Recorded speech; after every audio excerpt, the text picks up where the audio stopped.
शबरीमाता जय आदिवासी. तर आज आपण आलेलो आहोत साखर आयुक्त यांना भेटण्यासाठी. आपण पुणे या ठिकाणी आपण आपलं या ठिकाणी आपलं ऊसतोडी कामगार महामंडळ या ठिकाणी आहे. तर त्यांना आपण आयुक्ताला आता समाज कल्याण या ठिकाणी भेटून त्यांची आता पोचवून घेतलेली आहे.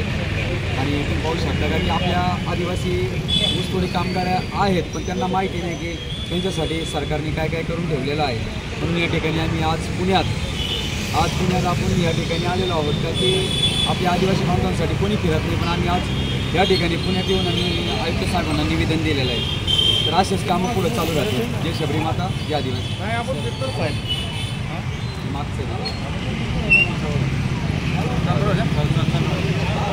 जय आदिवासी बाबांनो, आज आपण ऊसतोडी कामगार असोसिएशनच्या वतीने दीपक बर्डे हे आज सामाजिक कल्याण आयुक्त यांच्याशी चर्चा करताना ऊसतोड कामगारांच्या अडचणी, समस्या व ठेकेदारांची जी पिळवणूक आहे, होणारी पिळवणूक आहे त्याविषयी चर्चा करण्यात आली. लवकरच ते पुढील कारवाई करून आपल्या आदिवासी ऊसतोड जे कामगार आहे त्यांच्यासाठी न्याय हक्कासाठी व मुलांच्या शिक्षणासाठी व वैद्यकीय सुविधा लवकरच मिळवून देण्यासाठी प्रयत्न करतील. व या शबरीमाता असोसिएशन संघटनेला लवकरच मान्यता भेटून या कामगारांची नोंदणी करण्यासाठी परवानगीसाठी आपण दिलेली आहे. लवकरच या आयुक्त साहेबांनी लवकर तात्काळ ती परवानगी देऊन आम्हाला त्या ऊसतोडी कामगारांची नोंदणी करून त्यांना कुटुंबाचा लाभ भेटला पाहिजे, शासनाच्या योजना पोहोचल्या पाहिजे यासाठी केलेलं आहे.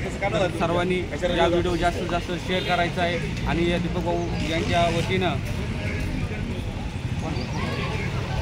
तर आपण आपल्या ऊसतोडी कामगारांसाठी यंदा काहीतरी आपण करणार आहोत. तर त्याच्यामुळे तुम्ही स्वतःच्या नोंदणी करून आपल्या ग्रामपंचायतला जावं एवढी नम्र विनंती करतो.